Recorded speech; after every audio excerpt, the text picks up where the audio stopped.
Olá, queridos irmãos da comunidade Siloé, em Rolândia. Para mim é uma honra estar com vocês numa data tão especial.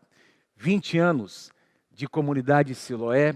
Nós temos caminhado com seus pastores, pastor Rude e a pastora Graça, há mais de 15 anos. Nós estivemos com vocês também na transição da igreja, quando o pastor Arthur e a pastora Carla assumiram, e temos presenciado, testemunhado, como a graça de Deus tem crescido no meio de vocês e como essa linda igreja, a comunidade Siloé, tem se tornado uma igreja tão relevante na cidade de Rolândia e influenciado essa cidade. Para mim é uma honra caminhar com você, que é membro dessa casa.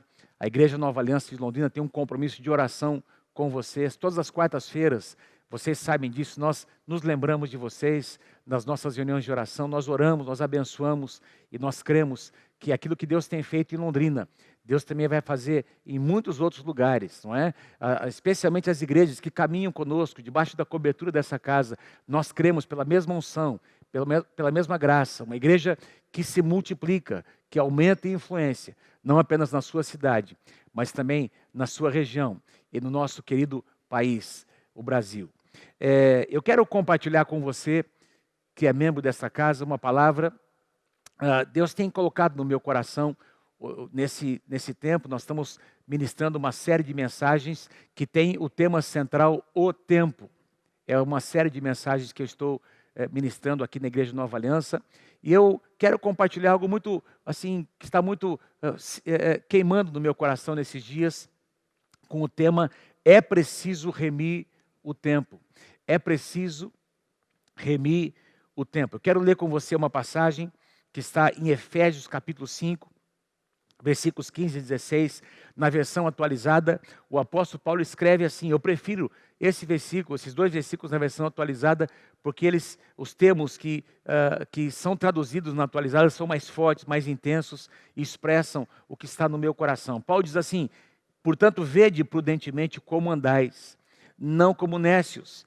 A palavra nécio aqui, ela tem a ver com aquela pessoa ignorante, ou aquela pessoa imprudente, talvez um termo um pouco mais forte, não é? Uma pessoa estúpida, uma pessoa irresponsável. Paulo está dizendo, não sejam irresponsáveis, não sejam imprudentes, mas sim andem como pessoas sábias. Ele conclui dizendo, remindo o tempo, porque os dias são maus. Remindo o tempo, guarde essa declaração, remindo o tempo, porque os dias são maus. Esse é o tema da mensagem que eu quero compartilhar com vocês, como nós podemos remir o tempo. Como remir o tempo que Deus nos dá.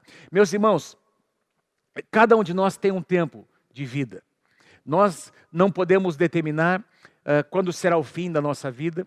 O que nós podemos e devemos é desfrutar do que Deus colocou diante de nós, administrar o tempo que Deus colocou diante de nós. Nós não temos o controle, nós não sabemos quanto tempo de vida nós temos. Aliás, hoje existe o que a sociedade chama de a expectativa de vida. Cada país tem uma expectativa de vida de acordo com as suas condições sociais. Por exemplo, o Brasil, eu estava fazendo uma pesquisa, o Brasil, na década de 60, a expectativa de vida no Brasil, em média, era de 48 anos de idade. Hoje, no ano 2020, a expectativa de vida para os homens é algo em torno de 75 anos e para as mulheres mais de 80 anos. Veja como mudou, não é? Há vários fatores que influenciam na expectativa de vida de uma população. As condições sociais, não é? Saneamento básico, acesso à educação, acesso aos médicos, enfim,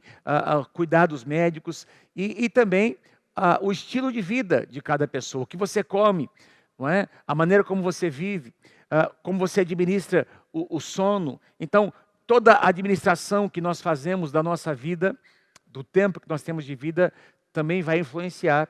Obviamente tem outros fatores que nós não temos controle, mas todos esses aqui, que eu acabei de citar e mais alguns outros, vão influenciar no nosso tempo de vida, para que nós possamos viver esse período de vida que Deus nos deu com saúde, com forças, para que a gente possa cumprir o nosso chamado. Por isso Paulo diz que é preciso remir o tempo. É preciso remir. Interessante, ele cita dois termos, remindo o tempo, porque os dias são maus. Ele cita o tempo e os dias.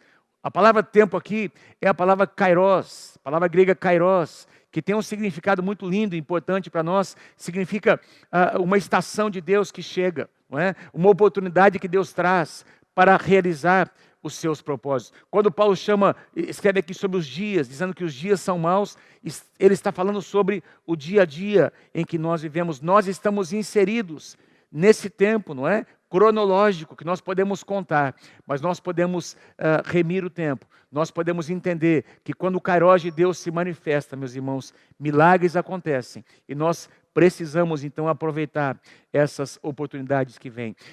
João, capítulo 10, versículo 10, você conhece essa passagem? Nós lemos lá em João 10, o ladrão vem somente para roubar, matar e destruir. Jesus disse essas palavras, que existe um ladrão. E eu quero, meus irmãos, fazer você refletir comigo nesse dia, de que o diabo não vem apenas para destruir os nossos sonhos, nossos projetos, não é?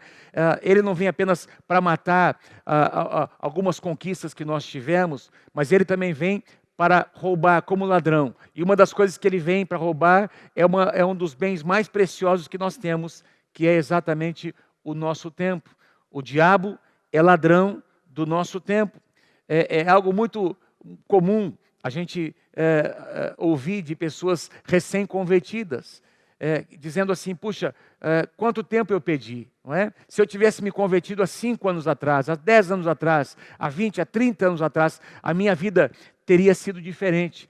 Então, essa pessoa, ao verbalizar uma declaração como essa, ela está dizendo, eu reconheço que Satanás, o meu inimigo, ele roubou o meu tempo.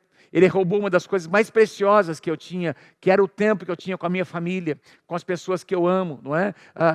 Para administrar esse tempo de uma forma abençoada. Então, é uma das coisas que nós precisamos reconhecer, meus irmãos, que Satanás deseja roubar uma coisa que nós não podemos obter de volta. O tempo, quando ele passa, você não consegue mais voltar, não consegue mais restituir. E ele está empenhado em roubar, em influenciar o que nós fazemos no tempo em que Deus nos deu. O tempo passa muito rápido. Nós temos diversas passagens bíblicas que fazem referência, não é? Usam algumas figuras de linguagem dizendo que o tempo é como a sombra que passa. Jó capítulo 8, versículo 9. No Salmo 90, versículo 10, Moisés que escreveu esse salmo, ele diz que o tempo passa muito, muito rápido, não é? E nós voamos. O tempo passa muito rápido e nós voamos. Salmo 103, versículo 15, diz que o nosso tempo de vida é como a relva do campo que nasce e logo perece rapidamente. Tiago capítulo 4, versículo 14, diz que a nossa vida é como a neblina que vem e logo ela é dissipada. Então, meus irmãos, o tempo é algo que nós de repente a gente percebe que o tempo passou rapidamente. Eu não sei se você já teve essa experiência de passar por lugares onde você frequentou na sua infância. Eu nasci em Londrina e de vez em quando eu passo por alguns lugares aqui na minha cidade, que eu amo, Londrina, não é? Eu me lembro de alguns eventos, alguns acontecimentos, ainda na minha infância, na minha adolescência, na minha juventude, e parece que foi ontem, parece que foi alguns dias atrás. Eu estou com 57 anos. Muito tempo já passou.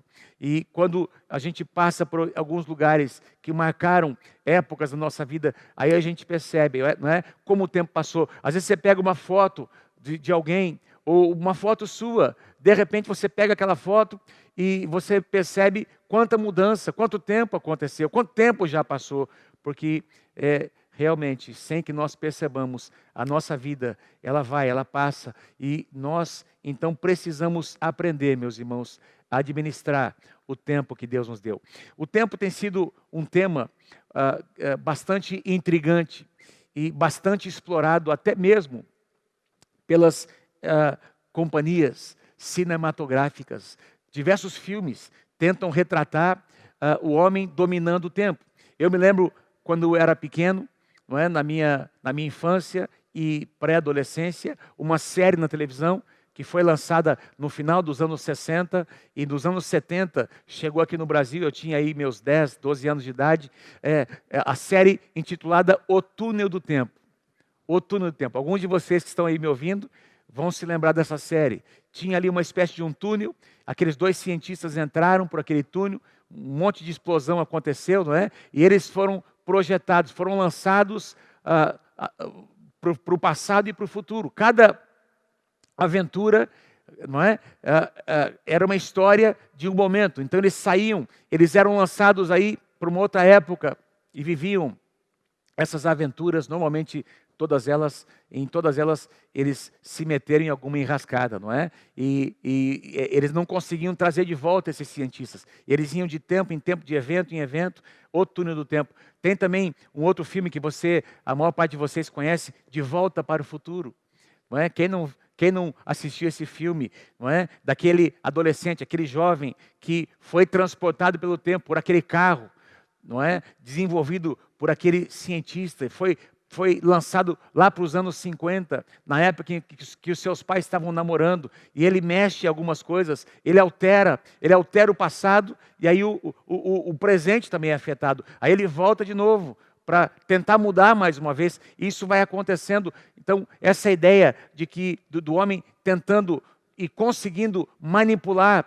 e dominar o tempo. Tem outros filmes, não é? Séries, como O Efeito Borboleta, aquele filme chamado O Clique, onde o artista tem um controle remoto poderoso, desenvolvido por um inventor, onde ele consegue acelerar o tempo, e ele consegue alterar os acontecimentos usando o controle remoto. É uma comédia, não é? A gente deu muita risada assistindo esse filme, e vários outros que eu poderia citar aqui. E todos esses filmes e séries, meus irmãos, eles têm algo em comum. O homem controla o tempo. Ao controlar o tempo, ele tem o domínio do passado e do futuro. Ele volta ou vai à frente. E ele consegue manipular as coisas que aconteceram num outro tempo e numa outra época. E eu e você sabemos que isso só acontece em filme, não é? Na vida real, jamais isso vai acontecer. O que nós temos em relação ao nosso passado são lembranças. O que nós temos em relação ao nosso futuro são expectativas. Mas o que nós temos, de fato, para administrar e para viver é o nosso presente. É o tempo que se chama hoje. Você não pode mudar o seu passado. Você não pode mudar o que aconteceu lá atrás, há 5 minutos atrás, há 1 dia, 2 dias, 1 mês, há 10, 15, 20 anos atrás. Você não consegue mudar. Não é? São lembranças que às vezes afetam quem nós somos no dia de hoje. Não podemos mudar o passado. Não podemos ainda mudar o futuro. Nós não temos o poder de avançar no futuro. Mas o que nós podemos é viver um presente de maneira em que os propósitos de Deus aconteçam na nossa vida, na nossa geração. Isso sim vai afetar quem nós seremos no nosso futuro. Louvado seja o nome do Senhor. Deus criou esse princípio desde a criação da humanidade. Deus coloca ali o homem e a mulher no jardim do Éden, Adão e Eva. Eu gosto muito, meus irmãos, desse princípio que nós encontramos no capítulo 3. Logo após o pecado, nós encontramos Deus se encontrando com o homem lá e com a mulher no jardim do Éden. E a ideia que passa ali no capítulo 3 de Gênesis, meus irmãos, é que Deus fazia isso todos os dias, como de costume, não é? Na virada do dia, de tardezinha. E eu creio que 2 coisas aconteciam nesses momentos maravilhosos que Adão e Eva tinham com Deus, não é? Até o pecado entrar na raça humana, todas as tardes, não é? Todo final de tarde, início do novo dia, porque a ideia é que quando um dia findava e começava a noite, não é? Começava um novo ciclo. E nesse exato momento em que o sol se punha, Deus se encontrava com o homem, eu creio que por 2 razões. A primeira delas, porque o homem e a mulher necessitavam desesperadamente de ter comunhão com Deus. Era um momento de adoração, um momento de rendição, um momento, meus irmãos, em que o homem e a mulher tinham comunhão com Deus. Mas tinha também uma segunda razão pela qual eu creio que eles se encontravam. O homem e a mulher, meus irmãos, naquele momento em que Deus aparecia, o homem e a mulher, eles prestavam contas do que eles tinham feito. Eu creio que havia prestação de contas. Eu creio que Deus perguntava a Adão e Eva: o que é que vocês fizeram com o tempo que eu dei a vocês? E nesse último dia, o que é que vocês semearam? O que é que vocês colheram? O que vocês comeram? Como vocês viveram a vida conjugal de vocês? Como vocês agiram nessas últimas 24 horas? Havia prestação de contas sobre o tempo que Deus havia colocado na mão deles. E aí eu quero, com essa mentalidade, meus irmãos, com esse pano de fundo, eu quero retornar ao nosso tema da mensagem, que nós precisamos remir o tempo. Como nós podemos remir? Como nós podemos administrar de maneira sábia o tempo que Deus nos deu? Número 1, em primeiro lugar, nós podemos remir. Remir o tempo significa encarar cada oportunidade como sendo única. Remir o tempo, em primeiro lugar, significa encarar cada oportunidade que Deus nos dá, que surge diante de nós, como uma oportunidade única que Deus preparou. Por isso é muito importante que eu e você estejamos no lugar certo, na hora certa, fazendo a coisa certa. Porque quando nós estamos, meus irmãos, fazendo a coisa certa com as pessoas certas, no tempo certo, oportunidades aparecem, portas se abrem diante de nós e nós podemos acessar essa bênção, nós podemos acessar esses recursos que Deus coloca diante de nós. Quem é vendedor sabe o que eu estou falando. Às vezes você está trabalhando com um cliente durante meses, semanas e meses, e às vezes por um detalhe, não é? Um detalhe, abre-se uma janela, uma oportunidade, não é? Uma iniciativa do vendedor, uma atitude do vendedor proativa, não é? Em favor daquele cliente, um bom atendimento, uma atitude de cordialidade. Às vezes um pequeno detalhe abre uma janela e uma oportunidade para fechar um negócio aparece. Assim como o contrário também acontece. Às vezes os negócios estão praticamente fechados e uma palavra, uma atitude pode fechar aquela porta e pode fazer com que aquele vendedor perca a sua oportunidade. Oportunidades precisam ser encaradas como únicas. Por isso Paulo diz em Efésios 5:16, remindo o tempo, porque os dias são maus. Eu gosto da tradução NVI. Na tradução NVI nós lemos aproveitando ao máximo cada oportunidade, porque os dias são difíceis, os dias são maus. Espiritualmente falando, meus irmãos, a gente poderia pensar em alguns termos que nós encontramos no Antigo e no Novo Testamento, termos como o tempo aceitável, ou o tempo oportuno. Por exemplo, o salmista, no Salmo 69, versículo 13, ele diz que no tempo oportuno eu elevo ao Senhor a minha oração. No tempo oportuno eu elevo ao Senhor a minha oração. Responde-me, Senhor, por teu grande amor, com a tua salvação, que é infalível. Em tempo oportuno, não é? Existe um tempo próprio para interceder, para orar, para clamar, para entrarmos numa dimensão de intercessão e obter do Senhor as nossas respostas. Um outro exemplo é o que nós encontramos quando Pedro diz, em 1 Pedro capítulo 5, versículo 6, que nós devemos nos humilhar diante da poderosa mão de Deus, para que Ele, em tempo oportuno, nos exalte. Não é? Então, existe um tempo em que as oportunidades de Deus se apresentam diante de nós. Deixa eu tentar dar alguns exemplos negativos de alguns personagens bíblicos, para que você possa entender esse princípio. Lá no Antigo Testamento, nós encontramos diversas vezes a declaração sobre os pais na fé, não é? Os patriarcas, não é? Que estão lá descritos, o Deus de Abraão, o Deus de Isaac e o Deus de Jacó. Meus irmãos, se Esaú tivesse feito a parte dele, se Esaú como primogênito, filho de Isaac, tivesse aproveitado a sua oportunidade e abraçado o seu direito de primogenitura, a leitura que nós faríamos hoje seria diferente. O Deus de Abraão, o Deus de Isaac e o Deus de Esaú. Mas a própria palavra de Deus vai nos dizer que Esaú desprezou o seu direito de primogenitura. Em Hebreus capítulo 12, versículos 16 e 17, diz que ele desprezou, ele não deu valor para o direito que ele tinha. Meus irmãos, toda a bênção que Deus havia declarado sobre Abraão, não é? Que se estendeu a Isaac e passaria por aquela linhagem, poderia ter tocado a linhagem de Esaú, mas a Bíblia diz que Esaú desprezou o seu direito. E depois que ele fez isso, mais de uma vez inclusive, esse direito foi então colocado sob as mãos de Jacó. E aí, meus irmãos, nós encontramos aqui em Hebreus dizendo que ele, até com lágrimas, tentou reaver, tentou restituir, mas o tempo oportuno havia se passado. A oportunidade havia se passado. Alguém vai dizer, pastor, mas Deus já havia profetizado, não é? Quando as crianças estavam no ventre ali de Rebeca, já veio a profecia dizendo que o mais velho serviria o mais novo. Sim, meus irmãos, a profecia veio antevendo a decisão que Esaú faria, porque Deus, na sua presciência, já sabia do que Esaú, das escolhas que Esaú faria na sua vida. Esaú desprezou aquela oportunidade única que ele teve, e ele perdeu a bênção. Nós encontramos outros exemplos.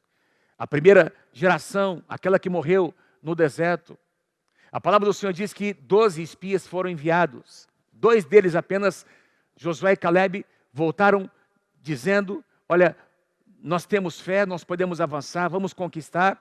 Mas a Bíblia diz que aqueles outros 10 espias espalharam o medo, espalharam a incredulidade no meio de toda a nação, meus irmãos. E toda a nação foi contaminada ao ponto de Deus se levantar para dizer, eu vou ter que levantar uma nova geração. E aí quando Deus dá a sentença, por causa da incredulidade, não é que Deus queria, o plano de Deus, meus irmãos, é que Israel pudesse conquistar a terra em algumas semanas, aquela mesma geração, mas o próprio Deus teve que esperar mais 40 anos, levantar mais uma geração. E aí a palavra do Senhor vai nos dizer, em Números capítulo 14, que esses mesmos 10 espias que rejeitaram, que agiram com incredulidade, diz que depois da sentença, depois que a oportunidade passou, meus irmãos, a Bíblia diz que eles tentaram se levantar. E eles disseram, não, agora nós queremos ir. E aí Moisés repreende esses homens, vocês não podem sair, vocês não podem fazer isso, porque Deus já disse que vai levantar agora uma nova geração, vocês perderam a sua oportunidade. Meus irmãos, eles tentaram avançar, eles tentaram guerrear contra os seus inimigos, e a Bíblia diz que eles foram envergonhados e derrotados, não porque Deus não queria dar vitória, mas porque eles haviam desprezado a oportunidade que Deus havia colocado nas suas mãos. Há oportunidades que são únicas. E eu quero dizer a você, Deus não depende de mim, de você, para realizar os seus propósitos. Se eu e você não estivermos ali naquele lugar com a atitude correta, meu querido e minha querida, Deus vai levantar outras pessoas para fazer o que era para nós fazermos.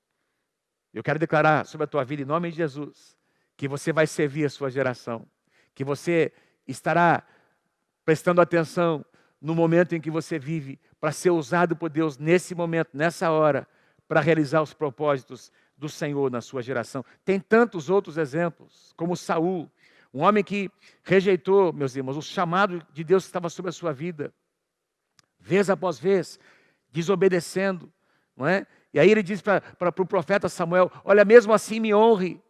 E aí Deus tem que dizer para Samuel, olha, eu já levantei outro no lugar dele, Davi foi levantado. Eu já levantei uma outra pessoa, já escolhi uma outra pessoa, porque ele perdeu, ele rejeitou a oportunidade que estava diante dele. A palavra do Senhor diz que nos últimos dias, o próprio Jesus disse para os seus discípulos, que a porta é estreita e que o caminho é apertado. E aí Jesus diz, lá em Lucas capítulo 13, ele disse, olha, vocês precisam se esforçar para entrar por essa porta que é apertada, porque um dia o dono da casa vai fechar a porta. Deus vai fechar a porta. Não é? Então nós estamos, meus irmãos, num tempo em que a misericórdia do Senhor está aí disponível para todas as pessoas ao redor do mundo. Mas a Bíblia diz que um dia a porta vai se fechar e a oportunidade de entrar pela porta vai passar. Lembra do que aconteceu nos dias de Noé? A palavra do Senhor diz que Deus deu uma palavra para Noé, e Pedro vai explicar isso numa das suas cartas, que durante todos aqueles anos em que Noé esteve construindo a arca com os seus filhos, aquela geração, aqueles homens, aquelas mulheres, amados, que haviam se corrompido, eles rejeitaram a pregação de Noé. Imagine Noé pregando o que iria acontecer, algo inusitado, algo que nunca tinha acontecido, e esses homens e mulheres, meus irmãos, desprezando aquela oportunidade. E a Bíblia diz que num dia Deus pediu que Noé entrasse com a sua família para dentro da arca, e o próprio Deus selou a porta da arca, e ninguém mais entrava, ninguém mais saía. Durante todo aquele período do dilúvio, meus irmãos, a raça humana, ela foi destruída por uma ação do próprio Deus, o momento em que Deus agiu na face da terra, mas a palavra foi pregada, e a porta da arca esteve aberta durante todos aqueles anos, para quem quisesse, mas eles rejeitaram eles não aceitaram. O próprio Jesus, meus irmãos, uma semana antes de ser crucificado em Jerusalém, ele clamou sobre Jerusalém, dizendo: Jerusalém, Jerusalém, você que mata os profetas do Senhor, você não reconheceu, você não entendeu a oportunidade que estava sobre você. Eles não tiveram discernimento, meus irmãos, para entender a oportunidade que eu e você possamos entender a oportunidade que Deus nos dá de servir a nossa geração. E que eu e você possamos, meus irmãos, acessar essa oportunidade, fazendo com que o tempo seja remido, o tempo seja aproveitado. Remir o tempo significa encarar cada oportunidade como única, significa também não procrastinar. Não procrastinar. O que é procrastinação, meus irmãos? A procrastinação é você deixar para depois algo que você precisa fazer hoje. Pequenas coisas e grandes coisas, decisões que precisam ser tomadas, situações que precisam ser resolvidas. No livro de Eclesiastes, capítulo 11, versículo 4, Eclesiastes 11, 4 diz assim: o agricultor que espera condições de tempo perfeitas, nunca semeará. Se ele fica observando cada nuvem, ele também nunca vai colher o seu fruto. Então, a pessoa que procrastina, ela espera, ela sempre dá um tempo a mais, ela não tem aquele senso de urgência para resolver as suas pendências. E aí, meus irmãos, essas situações que no começo são pequenas, elas vão se avolumando, e elas se tornam aquilo que eu chamo de uma bomba relógio. Eventualmente, situações não resolvidas vão explodir em algum lugar, vão explodir na saúde física, na saúde emocional, não é? Num casamento que se deteriora, num relacionamento com os filhos que se torna desgastado, porque situações não são resolvidas, coisas pequenas, às vezes um pedido de perdão, não é? Uma atitude, a iniciativa para uma reconciliação, coisas pequenas, atitudes, pequenos passos que são dados e que resultam em grandes vitórias. Deixa eu dar alguns exemplos para você. Certa ocasião, Deus disse assim para Abraão: Abraão, Gênesis capítulo 22, se você ler lá no comecinho, a primeira declaração de Gênesis 22 começa assim: então colocou Deus Abraão à prova. Qual foi a prova que Deus colocou, que Deus impôs sobre Abraão? Abraão, pega esse filho teu, esse filho que nasceu daquela mulher que era estéril, a sua esposa, e que eu curei, Sara. Ele é o filho da promessa, é o filho que você ama. Eu quero que você mostre para mim, Abraão, que você me ama mais do que o seu filho. Vai lá naquele monte, naquele determinado lugar, entrega o seu filho, sacrifica o seu filho, e você vai me mostrar que eu tenho a primazia no seu coração. Meus irmãos, é claro que Deus não aceitaria o sacrifício de Isaac, porque em muitos lugares nas Escrituras, Deus mostra a sua abominação aos sacrifícios de pessoas, não é? Que sejam crianças ou adultos.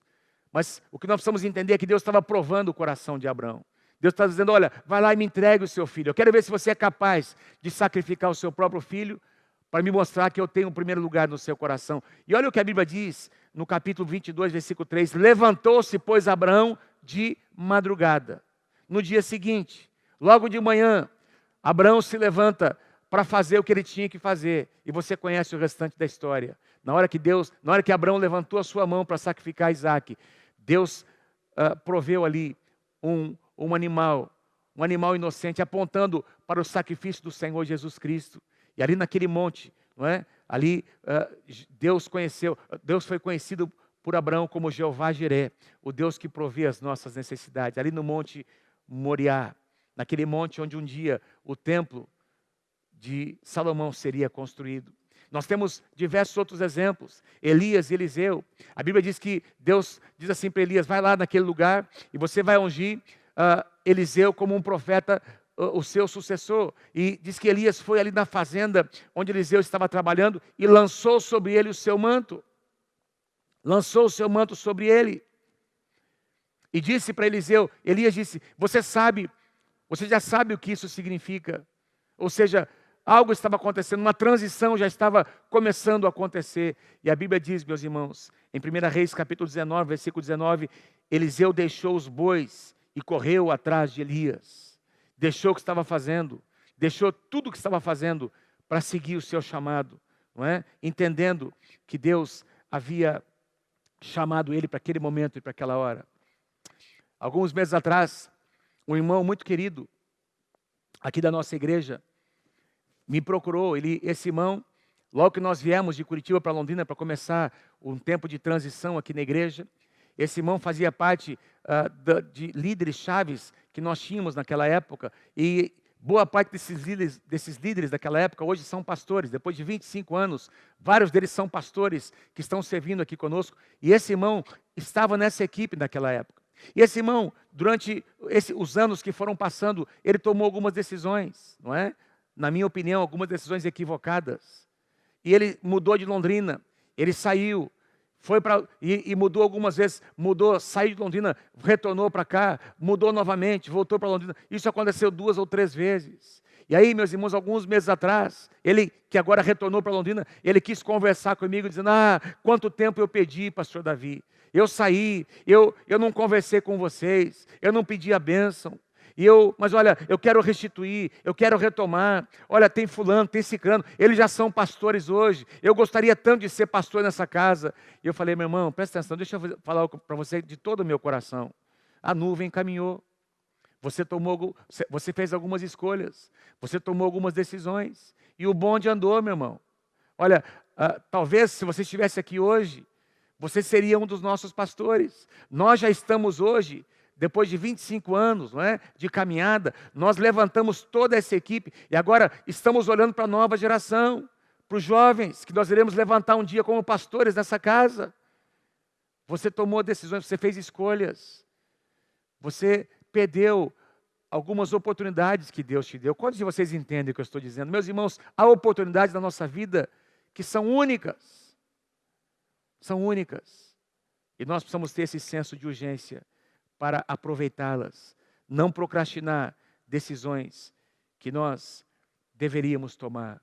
Eu poderia citar tantos exemplos, não é? Jesus dizendo para os discípulos que estavam ali pescando, Pedro e André: me sigam e eu farei de vocês pescadores de homens. E esses homens deixando, não é? Mateus capítulo 4, versículo 20, no mesmo instante eles deixaram as suas redes para seguir o Senhor Jesus.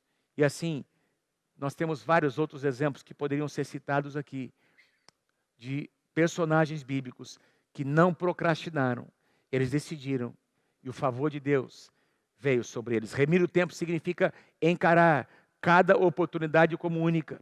Significa também não procrastinar. E eu quero finalizar com este último princípio. Remir o tempo também significa simplesmente desfrutar da sua jornada. Desfrutar da sua jornada. Salmo 128, eu quero ler com você. É um salmo pequeno, ele diz assim: como é feliz o homem que teme ao Senhor e que anda nos seus caminhos. Versículo 2. Você comerá do fruto do seu trabalho. Ele traz agora para a segunda pessoa, não é? Do singular. Você comerá do fruto do seu trabalho e você será feliz e próspero. A sua esposa será como a videira frutífera em sua casa, e os seus filhos serão como brotos da oliveira ao redor da sua mesa. Assim será abençoado o homem que teme ao Senhor. Você que teme ao Senhor, essa palavra é para você. Assim será abençoado o homem que teme ao Senhor. Que o Senhor te abençoe desde Sião, para que você veja a prosperidade de Jerusalém todos os dias da sua vida, e para que você veja os filhos dos seus filhos, ou seja, os seus netos, paz sobre Israel. Qual é a essência, meus irmãos, na minha opinião, desse salmo? Ele está dizendo: você que teme ao Senhor, você é homem de Deus, você tem o direito de desfrutar de uma casa abençoada, a sua esposa será abençoada, seus filhos serão abençoados, seus netos serão abençoados. Desfrute daquilo que existe mais precioso que Deus te deu, que são as pessoas que você ama. É como se ele estivesse dizendo: olha, você, o seu marido, a sua esposa, seus pais, seus filhos, seus netos, desfrute das bênçãos que Deus já colocou nas suas mãos. Viva o tempo que Deus te deu, Viva a jornada, viva cada momento dessa jornada, desfrutando do que Deus te deu. Meu irmão, deixa eu dizer uma coisa para você, minha irmã. Não torne as coisas mais difíceis do que elas já são. Tem muita gente que tem uma atitude negativa para com as situações da vida. E eu creio que, meus irmãos, nós precisamos ser pessoas positivas, que têm uma palavra positiva para dar. Nós precisamos aprender, meus irmãos, a viver o tempo que Deus nos deu, não é? Curtindo o nosso casamento, curtindo a esposa, curtindo o marido, curtindo aqueles momentos felizes que Deus nos dá com os nossos filhos, com os nossos netos, com os nossos amigos que nós amamos. Se eu te dar uma palavra de Deus, em nome de Jesus, não seja uma pessoa rancorosa. Deus quer que você seja uma pessoa que aprenda a virar páginas. Tem alguma coisa para resolver no seu passado? Tem alguma coisa para resolver com alguém? Procure essa pessoa, liga para ela, se encontre com ela, peça perdão, libere perdão. E, meu irmão, vire a página em nome de Jesus.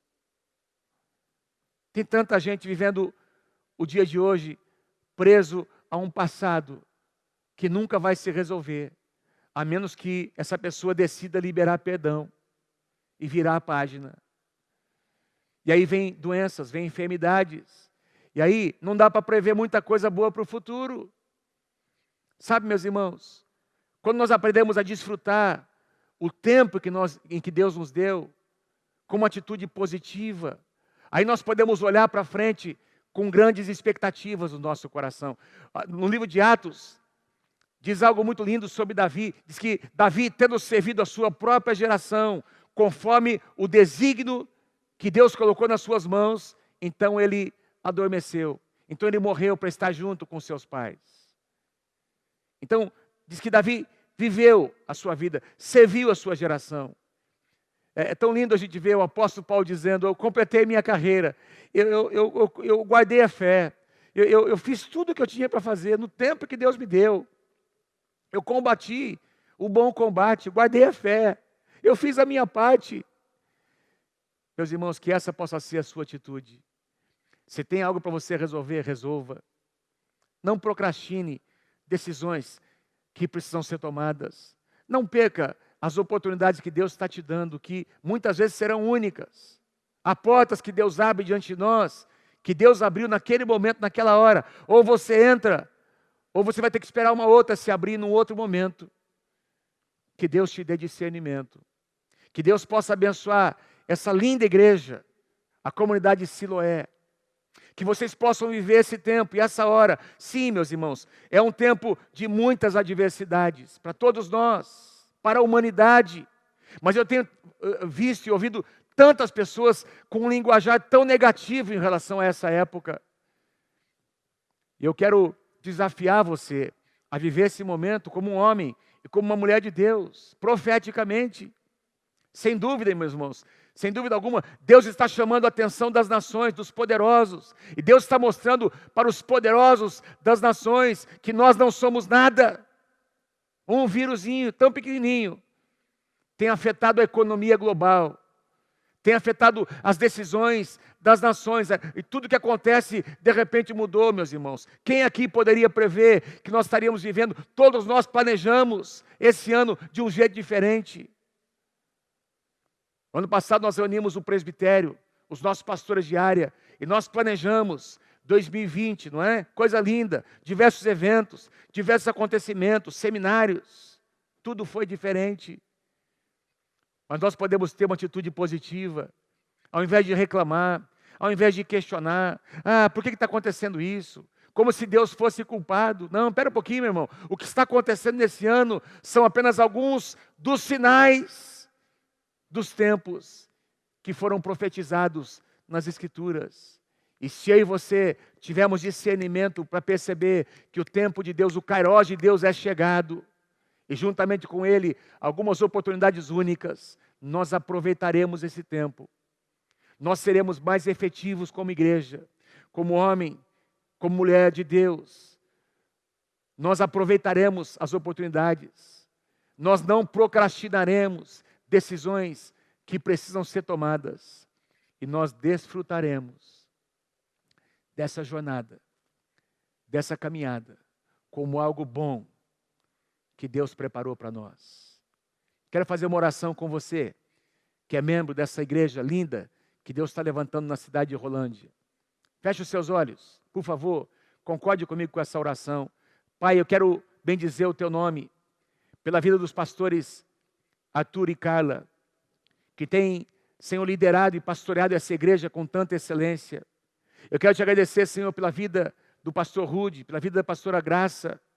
Eu quero te louvar, Senhor, pela vida de cada líder, cada homem de Deus, cada mulher de Deus, cada músico, cada irmão e irmã, Senhor, que tem servido, Senhor, de maneira voluntária nessa casa, e que fizeram com que essa igreja pudesse ser o que ela é nesses 20 anos, Senhor, uma grande jornada, em que muitas oportunidades foram dadas e foram aproveitadas, Senhor. Mas sem dúvida, eu creio que Tu estás colocando diante dessa igreja uma nova porta que vai se abrir. A Tua palavra diz que a porta que Tu abres, ninguém vai fechar. Senhor, que eles possam entrar por essa porta, que eles possam acessar esses recursos que vêm juntamente com a oportunidade que chega, Senhor, com o kairós de Deus que chega. Pai, que essa igreja possa ser reconhecida como uma igreja que não deixa para depois o que tem que ser feito hoje. Uma igreja que aprendeu a remir o tempo, administrar os recursos que chegam às suas mãos. E eu quero declarar dias abençoados diante deles, Senhor. Foram 20 anos em que nós podemos olhar para trás e ver a Tua fidelidade. Mas nós também olhamos à frente, Senhor, e declaramos muitos anos mais, Senhor, de prosperidade, Senhor, em que a Tua fidelidade será vivida e experimentada por essa casa. Essa é a minha oração, Senhor, pela comunidade Siloé, em nome do Senhor Jesus. Que a Tua bênção venha sobre eles, que a Tua graça venha sobre eles, em nome do Senhor Jesus. Amém e amém. Que Deus abençoe cada um de vocês. Eu deixo aqui o abraço da minha esposa, pastora Mônica, do nosso presbitério da Igreja Nova Aliança em Londrina, de toda a nossa equipe pastoral, da nossa liderança e as nossas orações, para que vocês continuem avançando como igreja e sendo o que Deus chamou vocês para serem na cidade de Rolândia. Que Deus abençoe vocês em nome de Jesus. Amém.